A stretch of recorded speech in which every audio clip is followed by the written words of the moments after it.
नमस्कार मित्रों, आप सभी का जोश आईएएस पीसीएस के यूट्यूब चैनल पे स्वागत है। जैसा कि आप सभी को थंबनेल से ही पता चल गया होगा कि आज क्या होने वाला है।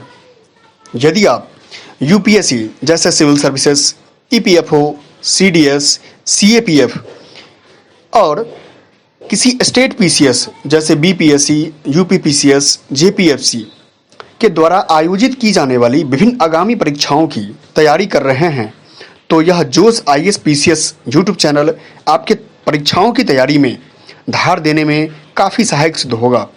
इसलिए आप चैनल को सब्सक्राइब कर लें और बेल आइकन बटन को भी प्रेस कर दें। यदि आप चाहते हैं कि इस ज्ञानवर्धक यूट्यूब चैनल का लाभ आपके सिवाय आपके पड़ोसी, मित्र, रिश्तेदार या अन्य लोग भी लें, तो आप उसके साथ वीडियो को शेयर जरूर करें। तो अब हम आते हैं अपने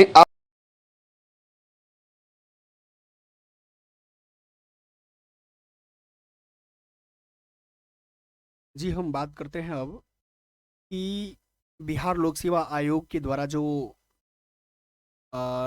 1,75,000 के तकरीबन के आसपास जो है शिक्षकों की, अस्थाई शिक्षकों की जो भर्ती संबंधी जो विज्ञापन दिया गया है, ये तो खैर एक एग्ज़ाम है।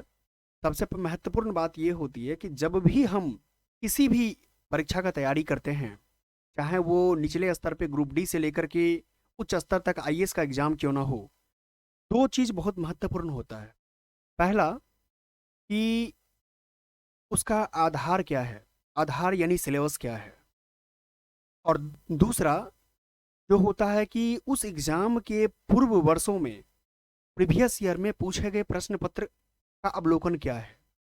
यदि आप इन दोनों चीज़ों का गहन अध्ययन, गहन तरीके से सूक्ष्म विश्लेषण यदि आप कर लेते हैं, तो आपको पास होने के लिए कोई नहीं रोक सकता है।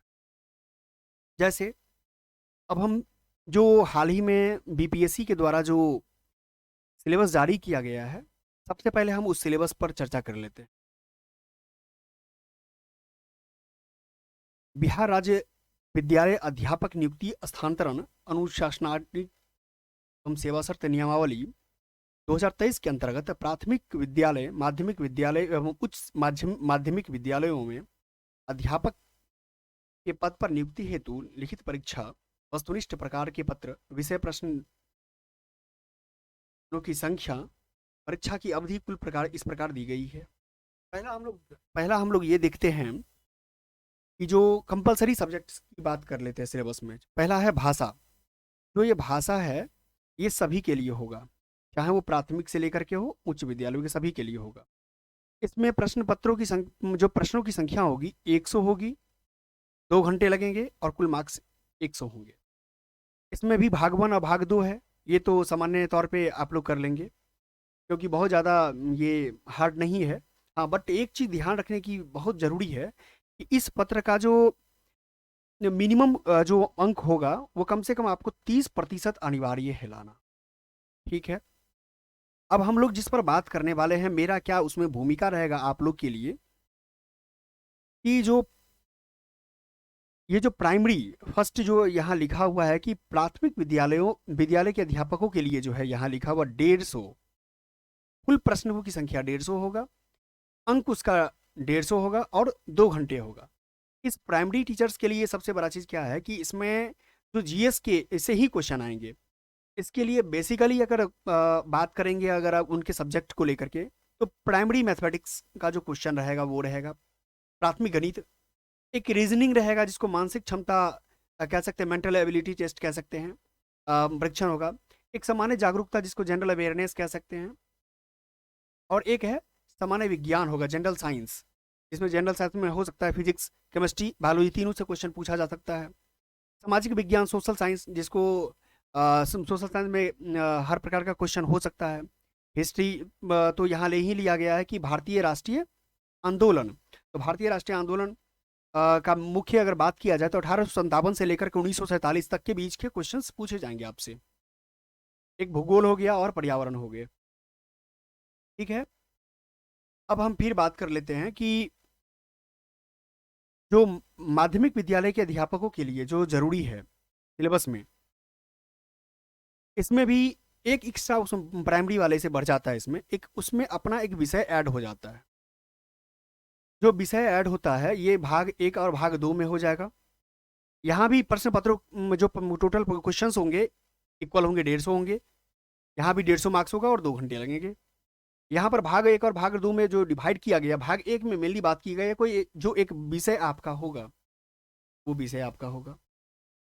जैसे यहाँ देख सकते हैं, हिंदी है, बंगला है, उर्दू है, मैथिली है, संस्कृत है, भोजपुरी है, अरबी है, फारसी है, अंग्रेजी है, विज्ञान है, गणित है, सामाजिक विज्ञान हो गया। ठीक है। अब जो बात आता है कि इसका भाग 2 जो कुल 50 प्रश्न होंगे, उस 50 प्रश्न पे देख लेते हैं कि क्या है दिया हुआ। यह है कि एक सामान्य अध्ययन का जो पत्र है जिसके प्रश्न माध्यमिक विद्यालय के पाठ्यक्रम से संबंधित होंगे, लेकिन इसका स्तर जो सबसे ज़्यादा डाउटफुल आप लोग की नज़र में आ रहा होगा, इसका स्तर जो है उम्मीदवार हेतु निर्धारित न्यूनतम अर्हता के आलोक में होगा। जो मतलब आपका जो मिनिमम, आप टीचर जो बनेंगे, आपका जो मिनिमम क्वालिफिकेशन जो टीचर के लिए जो दी गई है, उस स्तर तक के क्वेश्चन हो सकते हैं, चाहे वो आपका जो भी हो। इसमें प्राथमिक गणित तो जान रहे हैं, प्राथमिक गणित है, और प्राथमिक गणित हो गया, सामान्य जागरूकता हो गया, जनरल अवेयरनेस, जनरल साइंस हो गया, और भारतीय राष्ट्रीय आंदोलन, क्योंकि प्राइमरी में भी वही बात था और माध्यमिक में भी वही है, और भूगोल है। सबसे बड़ी बात यहाँ मैथमेटिक्स की बात है, तो मैथमेटिक्स का स्तर कुछ खास नहीं रहेगा, 10th तक का स्तर रहेगा। जो मुझे लगता है कि अगर थोड़ा सा ध्यान दे दिया जाए, अगर आपकी मैथमेटिकल पावर ठीक है तो बहुत आसानी से कर लिए जाएंगे। नेक्स्ट हम देखते हैं जो उच्च माध्यमिक विद्यालय के जो अध्यापकों के लिए जो है, इसमें ये जो विषय है, इसमें भी सेम माध्यमिक के लिए एक अपना विषय लेना होगा। प्रश्न वो की संख्या 150, 2 घंटे और 150 कुल मार्क्स होंगे। इसमें भी सब्जेक्ट, क्योंकि क्या कहते हैं, हाई स्कूल के बच्चों के लिए पढ़ाएंगे, तो यहाँ पर यही है कि जंतु विज्ञान इस पे हो जाता है, गणित है, भौतिकी है, रसायन शास्त्र है, वनस्पति विज्ञान हो गया, इतिहास है। इन सभी सब्जेक्ट से पूछा जाएगा, वो आपके अपना सब्जेक्ट होंगे, वो तो आप कर लेंगे। नेक्स्ट हो गया जो मेन भूमिका मेरा है, होगा आप लोग के लिए, ये जो है भाग 2। इसमें दिया हुआ है कि प्राथमिक गणित, सामान्य जागरूकता, सामान्य विज्ञान, भारतीय राष्ट्रीय आंदोलन और भूगोल।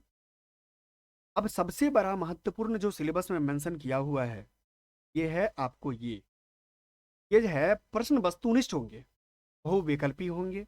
अब प्रत्येक गलत उत्तर के लिए जो है अंक की कटौती की जाएगी, यानी निगेटिव मार्किंग आपको अप्लाई हो। तो जब भी निगेटिव मार्किंग अप्लाई होगा तो आप लोग ध्यान देंगे, जो आप कंफर्म है आप वही टिक करें आंसर को। इससे आपको आपके निगेटिव होने का चांसेस बहुत कम है।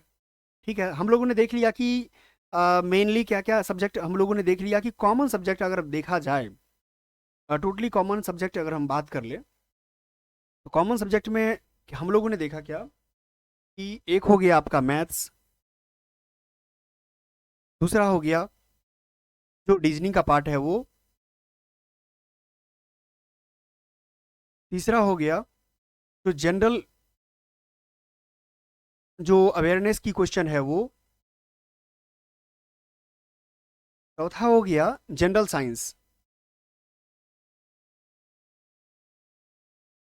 जनरल साइंस में कह सकते हैं आप कि जो कुछ पॉलिटी से भी क्वेश्चन होंगे, हिस्ट्री से भी क्वेश्चन होंगे। पांचवा नंबर में जो कॉमन हम देख रहे हैं सारे में, ये हो गया जो सोशल साइंस की बात हो रही है, सॉरी, इसमें जनरल साइंस में फिजिक्स हो जाएगा, केमिस्ट्री हो गया, और बायोलॉजी वाला पार्ट हो गया। इसमें जो जिसको एसएसटी बोलते हैं, इस वाले में ये सेक्शन आ जाएंगे। 6 नंबर में ये ले लीजिए कि जो दिया हुआ है इंडियन नेशनल मूवमेंट, भारतीय राष्ट्रीय आंदोलन, जिसका हम बता ही दिए हैं कि 1857 से लेकर के 1947 तक। आप नेक्स्ट कह सकते हैं कि जो भूगोल वाला पार्ट है,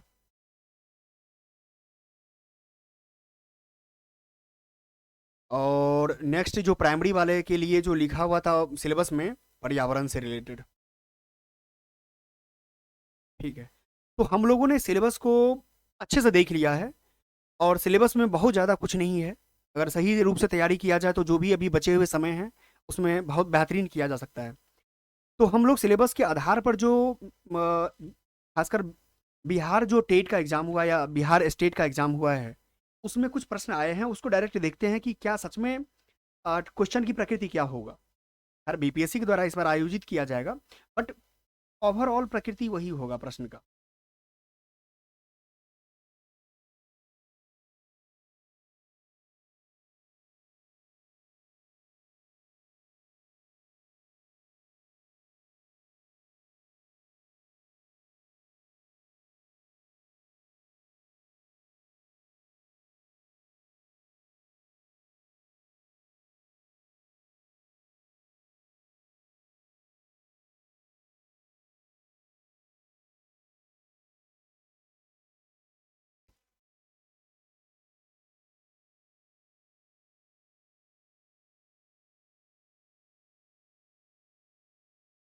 मैथ्स का भी अगर क्वेश्चन आप देखें तो बहुत सामान्य प्रश्न है।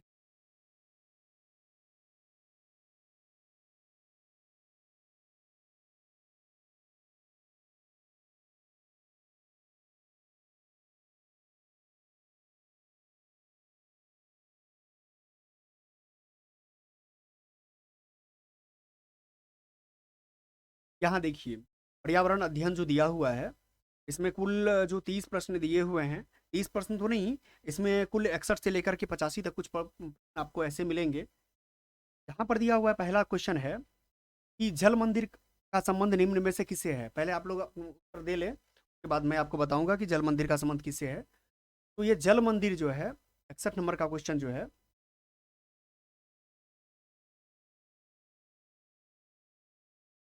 ये जल मंदिर, ये जल मंदिर जो है, ये जैन धर्म से है। ठीक है, नाम से ऐसा कुछ संबंध नहीं है, ना ही बौद्ध से है, ना ही हिंदू से है जल मंदिर का संबंध।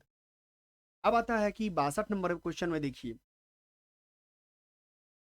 62 नंबर क्वेश्चन में क्या दिया हुआ है कि 62 नंबर में है कि किस राज्य की सीमा बिहार को स्पर्श नहीं करती है। तो आप लोग सोचिए, बिहार का नक्शा तो आपको ध्यान में रहना ही चाहिए कि बिहार का नक्शा किस किस पूरब पश्चिम उत्तर दक्षिण चारों तरफ से कहाँ कहाँ से लगता है।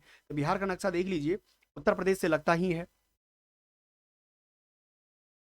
पश्चिम बंगाल से लगता ही है, क्योंकि उत्तर प्रदेश पश्चिम में, बिहार के पश्चिम में जो है उत्तर प्रदेश हो गया, और यहाँ पश्चिम बंगाल हो गया, और क्या है दक्षिण में झारखंड हो गया, मध्य प्रदेश तो नहीं लगता है।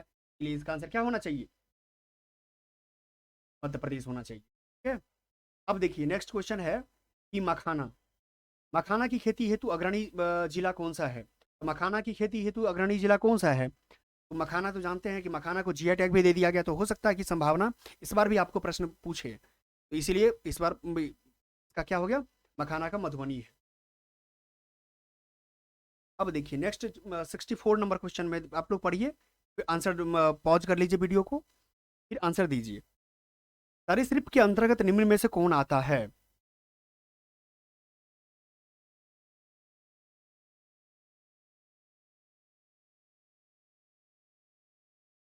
ठीक है, सरीसृप के अंतर्गत कौन आता है। तो सरीसृप के अंदर सबसे पहले हम लोग कट कर लेते हैं, ये फर नहीं आएगा, अमीबा नहीं होगा, कछुआ नहीं होगा।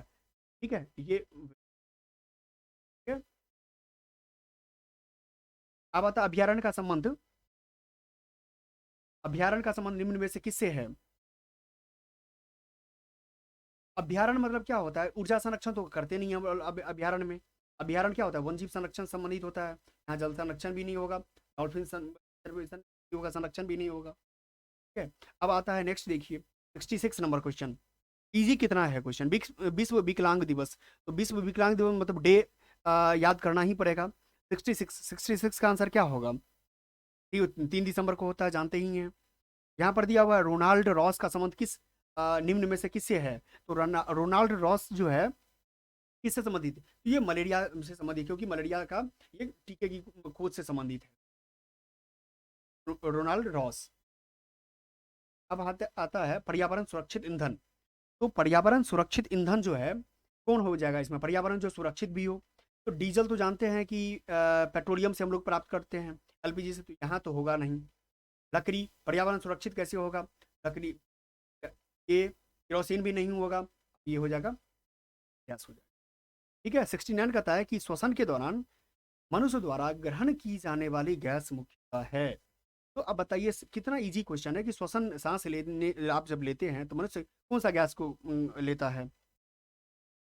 बहुत इजी क्वेश्चन था ये। फिर दिया है कि निम्न में से कौन संक्रामक रोग नहीं है। सोचिए कि क्या होना चाहिए इसमें। संक्रामक रोग नहीं है मतलब एक दूसरे से संक्रमण नहीं में से नहीं फैलता है। तो पहली बात तो मलेरिया तो जानते हैं फैल जाता है। ठीक है। पोलियो भी फैल जाता है। डेंगू फैल जाता है। ये नहीं फैलता। ठीक है। टेटनस नहीं फैलता है। फिर आंसर इसका क्या होना चाहिए फाइनल आंसर। अब आता है कि फसल चक्र के द्वारा मिट्टी में किस तत्व की स्थिरता संभव हो पाती है। तो फसल चक्र करने से मिट्टी में क्या चीज संभव हो पाता है क्या। तो फिक्सेशन। पर्यावरण से ये बहुत सामान्य क्वेश्चन है कि क्या हो जाता है। तो हम लोग जानते हैं कि नाइट्रोजन फिक्सेशन हम लोग पढ़ते हैं कि जो फलीदार पौधे करते हैं जैसे गांव घर में आप देखे होंगे या जो दलहनी पौधा होता है उससे क्या होता है नाइट्रोजन फिक्सेशन होता है। नाइट्रोजन यदि संभव होती है उसमें। अब आता है कि पत्तियों का रंग निम्न में से किसके कारण हरा होता है। तो ये बताना है किसके कारण पत्तियों का रंग हरा होता है। तो मेन इसमें बहुत ज़्यादा हम लोग को रिसर्च नहीं करना है। इसको बहुत इजी क्वेश्चन है कि क्लोरोक्विन तो होगा नहीं क्योंकि मलेरिया का दवा है क्लोरोक्विन जो आप कोविड-19 के दौर में आप सुने होंगे। क्लोरोफॉर्म तो होगा नहीं। क्लोरोफ्लोरोकार्बन तो होगा नहीं। क्या होता है आंसर। फिर आता है कि ड्यूटेरियम। नेक्स्ट है ड्यूटेरियम निम्न में से किसका समस्थानिक है। तो बताइए ड्यूटेरियम। आप बहुत जानते हो कि जब आप सामान्य स्तर पे बात किया जाए कि अगर पीरियोडिक टेबल पढ़े होंगे तो उसमें हाइड्रोजन का 3 समस्थानिक होता है। ठीक है। यही हाइड्रोजन के 3 समस्थानिक में से एक ड्यूटेरियम है। इसका बहुत इजी क्वेश्चन हो गया क्या। हाइड्रोजन। ठीक है। इसका 2 समस्थानिक ट्रेटियम और। ठीक है। अब नेक्स्ट आता है कि समयाग्रस्त समस्याग्रस्त बालक का पता लगाने की विधि निम्न में से कौन है। इसका क्या हो जाएगा। सबसे बेहतर होता है कि अगर कोई समस्याग्रस्त बालक है तो इसका कोई सेमिनार नहीं होगा। क्रियाविधि शोध क्रियात्मक शोध नहीं होगा। इनमें से तभी तो होगा नहीं। हाँ केस स्टडी के माध्यम से आप जानकारी ले सकते हैं कि कोई बच्चे के अंदर समस्याग्रस्त बच्चा है या नहीं। ठीक है। अब आता है कि द्रव्यमान संख्या निम्न में से कौन कहलाती है। तो द्रव्यमान संख्या कौन होता है। अब द्रव्यमान संख्या बहुत आसान क्वेश्चन है ये। इसमें जो होता है प्रोटॉन की संख्या और न्यूट्रॉन की संख्या का योग होता है द्रव्यमान। ये बीपीएससी में भी कई बार क्वेश्चन पूछा गया है जो मेन सिविल सर्विसेज का एग्जाम होता है बीपीएससी में उसमें भी ये क्वेश्चन बहुत बार आया है। ठीक है। तो कहते हैं द्रव्यमान संख्या A is equal to P plus यहाँ एन हो गया ये न्यूट्रॉन की संख्या ये पी हो गया प्रोटॉन की संख्या और ए हो गया मास ऑफ इलेक्ट्रॉन या मास ऑफ एटम। अब आता है नेक्स्ट देखिए 76 क्वेश्चन। जीवन की मूलभूत इकाई क्या है। ये बहुत इजी क्वेश्चन है सामान्य बायोलॉजी में मिल जाता है कि जीवन की मूलभूत इकाई क्या है। क्या है सेल कोशिका को ही बोलते हैं हम लोग जीवन की मूलभूत इकाई। नेक्स्ट है कि शून्य घर्षण बल वाले सतह पर चलना अपेक्षाकृत क्या है। बताइए जहां घर्षण नहीं हो। आप सोच के देखिए कि आप घर्षण लेस अग, अगर किसी फर्श पर चलते हैं तो क्या होता है। सोचिए फिर आंसर दीजिए।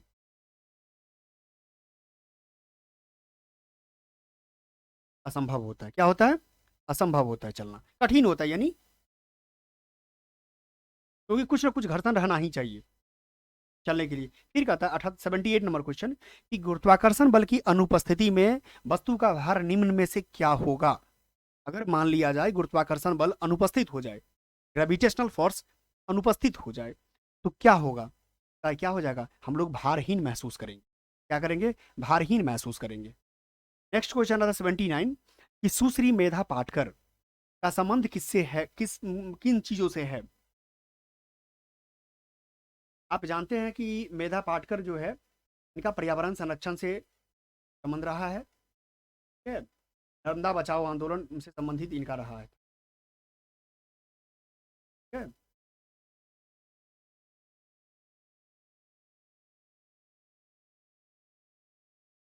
नेक्स्ट आता है कि पर्यावरणीय असंतुलन का कारण है।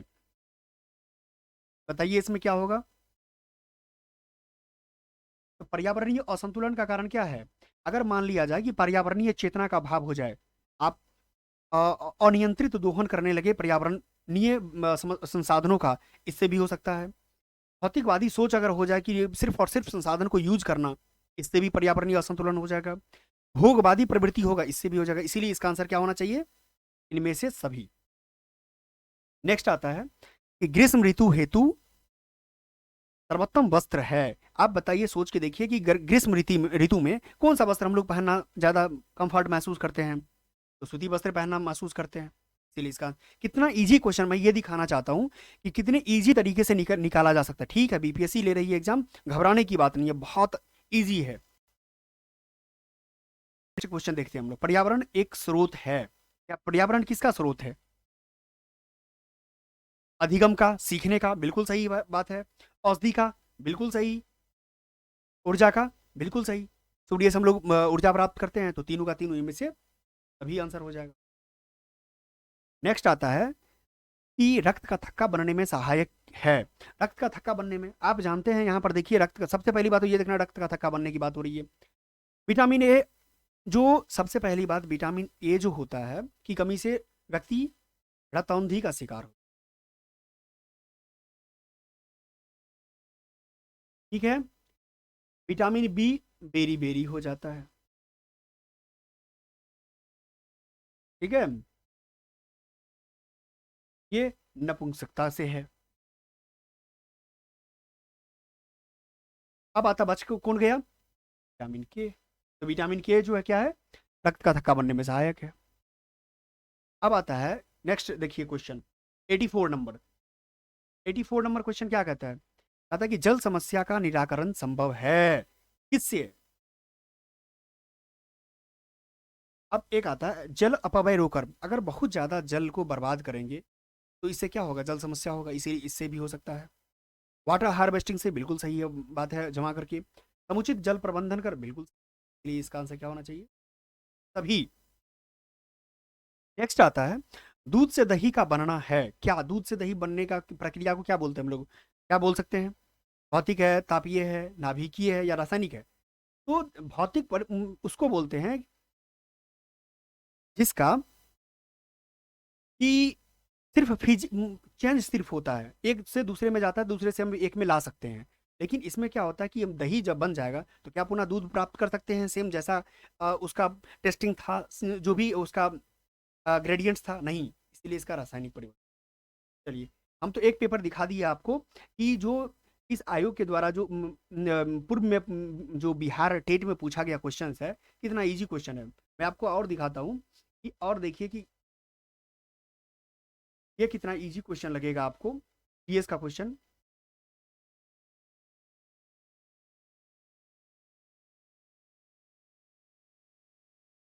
पूर्व के द्वारा पूछे गए प्रश्न अगर आपको लग रहे हैं कि बन रहे हैं, तो बहुत इजी है, बहुत तरीका से बनाया जा सकता है। ठीक है?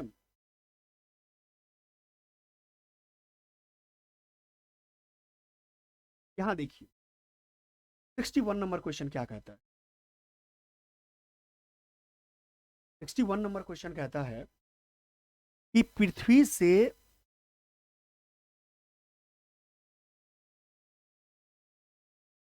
से निकटतम ग्रह कौन है। तो पृथ्वी से निकटतम ग्रह कौन होता है। अब जानते हैं कि यहाँ हम लोग क्या पढ़ते हैं पहले, बुध, शुक्र, पृथ्वी। तो अब इससे नजदीक कौन हो गया, उसके बाद पढ़ते हैं क्या। अब बताइए, आप ही बताइए इसका आंसर क्या होना चाहिए। पृथ्वी के नजदीक मंगल है या तो शुक्र है, तो मंगल है नहीं, तो क्या होना चाहिए, शुक्र होना चाहिए। ठीक है। नेक्स्ट दिया है कोशिका के आविष्कारक कौन थे। ये पेपर 2 का हम प्रश्न पत्र ले रहे हैं आपको, जो बिहार टेट में पूछा गया क्वेश्चन है। कोशिका के आविष्कारक कौन थे। तो कोशिका के आविष्कारक कौन है, कितना इजी क्वेश्चन है, वन लाइनर क्वेश्चन है, रॉबर्ट हुक है। आप कहता है किशोरावस्था की अवधि क्या है। तो किशोरावस्था हम लोग क्या मानते हैं कि वैसे माना जाता है 15 से 18 वर्ष लेकिन इसमें दिया हुआ 15 से 18 कोई नहीं सेटिंग कर रहा है, तो 15 से 20 हम लोग मान लेते हैं। और यही इसके कमीशन के द्वारा आंसर भी दिया गया है। अब देखिए नेक्स्ट क्वेश्चन दिया है, निम्न में से कौन एक कोशिकीय जीव है? तो एक कोशिकीय जीव क्या होता है? एक कोशिकीय जीव का मतलब ही होता है अमीबा भी है, हाइड्रा भी है और पैरामीशियम भी है। इनमें से सभी है।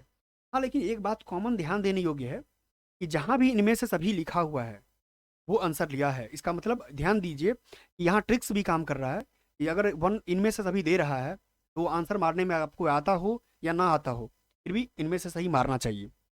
नेक्स्ट आता हम लोग 65 का है कि किसके कारण रक्त का रंग लाल होता है? तो रक्त का रंग किसके कारण लाल होता है? तो हम लोग जानते हैं हीमोग्लोबिन के कारण जो है रक्त का रंग क्या होता है? लाल होता है। अब हम लोग नेक्स्ट देखते हैं। नेक्स्ट है कि आप लोग भी आंसर कीजिएगा, रोक करके पॉज कर लीजिए वीडियो को, फिर आप आंसर कर लीजिए, उसके बाद मेरा आंसर देख लीजिए। और हम जो भी आंसर देते हैं ये कमीशन के द्वारा या जो एग्जाम कंडक्ट करवाया गया था उनके द्वारा दिया गया आंसर है, तो ये 100% वेरीफाइड आंसर है। जैव विविधता वाले देशों में भारत का स्थान कौन है? ये कौन है? 6 है। ये फैक्चुअल क्वेश्चन हो गया। अब कहता है विकासवाद सिद्धांत के प्रतिपादक कौन थे? तो विकासवाद के सिद्धांत के प्रतिपादक जो है डार्विन का, चार्ल्स डार्विन का जो है ये विकासवाद सिद्धांत है। नेक्स्ट आता है कि वस्तुओं को आवेशित नहीं किया जा सकता। कैसे नहीं आवेशित कर सकते हैं? रगड़ कर, इससे तो हो जाएगा, ठीक है। क्या कहता है इसमें नहीं कर सकते हैं ना। कंडक्शन के माध्यम से भी आवेश हो सकता है, इंडक्शन के माध्यम से भी आवेश हो सकता है। तो मेरे अनुसार इसमें से कोई बोल रहा है इसमें से कोई भी आंसर नहीं होगा, तो इसीलिए इनमें से कोई नहीं है, डी। इसमें से है? अब नेक्स्ट आता है कि भूकंप मापने का पैमाना निम्न में से कौन सा है? तो भूकंप मापने का पैमाना जो होता है, हम लोग क्या मानते हैं जब भूकंप आता है तो हम लोग क्या बोलते हैं? रिएक्टर स्केल 5.7 या रिएक्टर स्केल कोई समथिंग, रिएक्टर स्केल समथिंग, तो यही होता है भूकंप को मापने के लिए। नेक्स्ट देखिए कितना इजी क्वेश्चन है कि खाद निम्न में से कैसा पदार्थ है? खाद क्या है?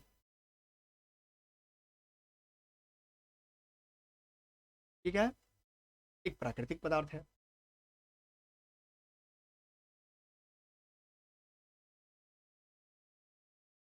अब नेक्स्ट आता है कि कोहरा निम्न में से किसका उदाहरण है? कोहरा, तो कोहरा निम्न में से किसका उदाहरण है? कोलाइडल का। जब आप देखेंगे लुसेंट वाले बुक में भी बहुत इजीली लिखा हुआ है कि किसका है। तो कुछ बुक्स हैं जहाँ पे बहुत इजीली इन सारी चीज़ों का को मिल जाएगा। 72 में निम्न में से कौन संश्लेषित रेशा है? तो संश्लेषित रेशा मतलब सिंथेटिक फाइबर कौन सा होता है? रेयान भी है, पॉलिस्टर भी है, नायलॉन भी है, इसीलिए इनमें से सभी। अब देखिए, अब कहते हैं घर्षण बल की दिशा होती है क्या? घर्षण बल की दिशा क्या होती है? तो जैसे हम जिस राह की ओर चलते हैं उसके जस्ट विपरीत लगता है, यानी गति के विपरीत लगता है घर्षण के लिए। इसका आंसर क्या होगा?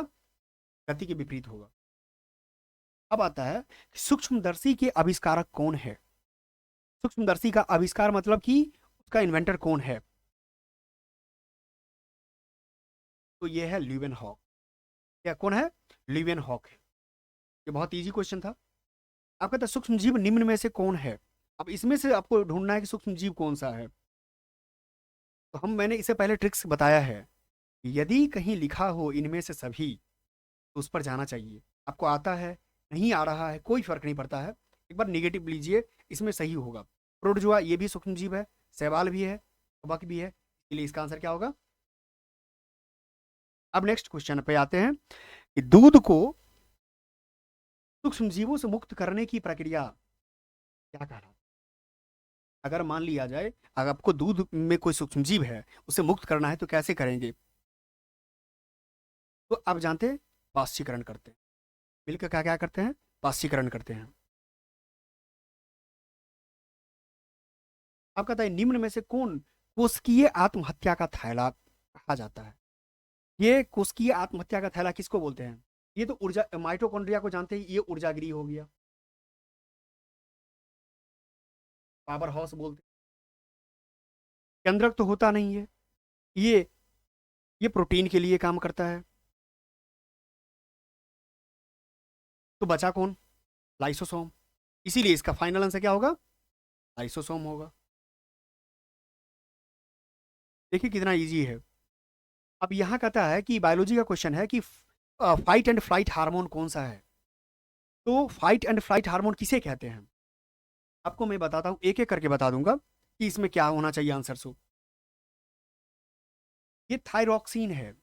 अगर किसी को थायरॉक्सिन के कारण क्या होता है, थायराइड, थायराइड एक डिजीज है, उसके कारण से उसमें थायरॉक्सिन के कारण क्या हो जाता है, थायराइड हो जाता है। तो ये मोटापा में,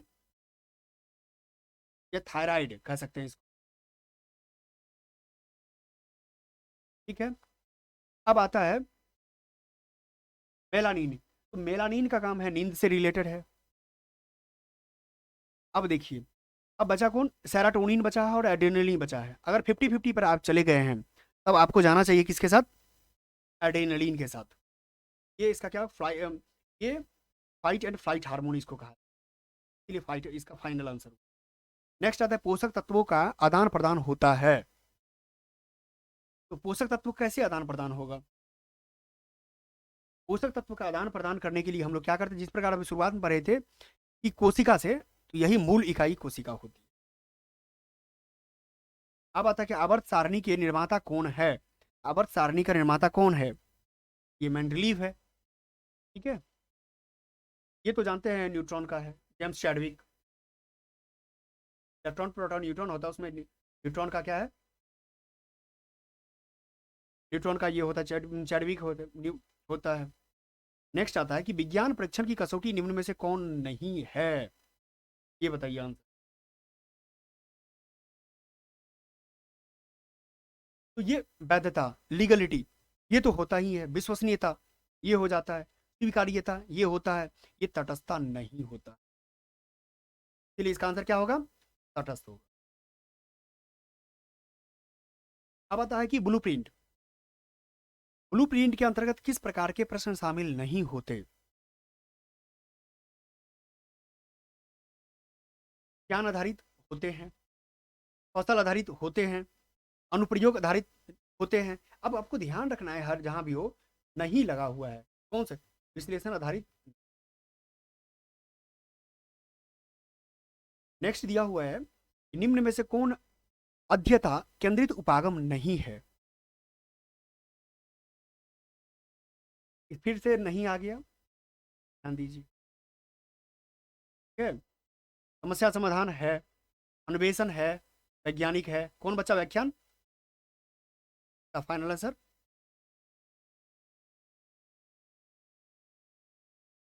अब देखिए नेक्स्ट क्वेश्चन, कौन वैज्ञानिक प्रक्रिया का घटक नहीं है?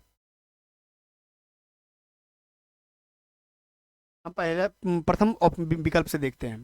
परीक्षण ये है, ये भी है। पहले तो ध्यान रखना है कि जब भी क्वेश्चन बनाए तो नहीं को कवर कर ले। परिकल्पना भी होता है, नहीं परिकल्पना नहीं होगा, ये आकलन होगा। सॉरी,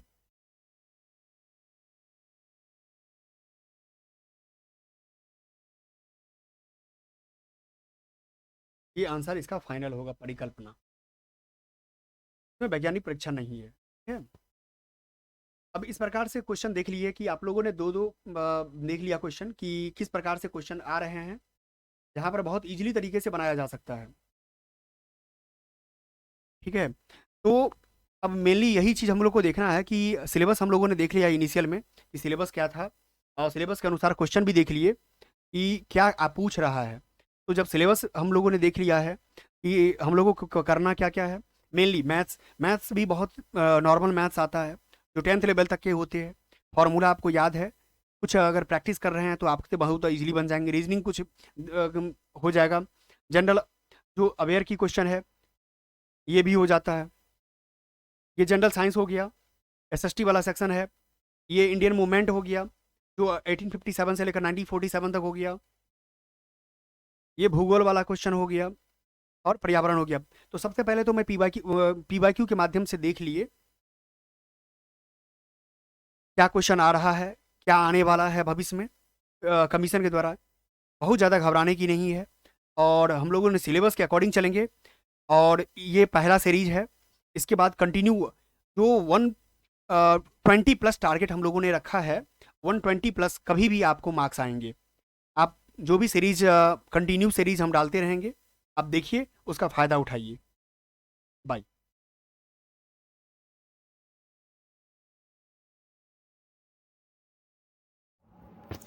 यहाँ तक साथ बने रहने और कंप्लीट वीडियो देखने के लिए आप सभी का बहुत बहुत धन्यवाद।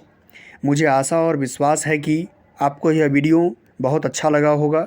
साथ ही अगले सेशन में कौन से टॉपिक पर वीडियो चाहते हैं उससे अपना कमेंट ज़रूर दें, जिससे कि हम आप सभी के लिए तैयारी में सहायक बन सकें। जय हिंद।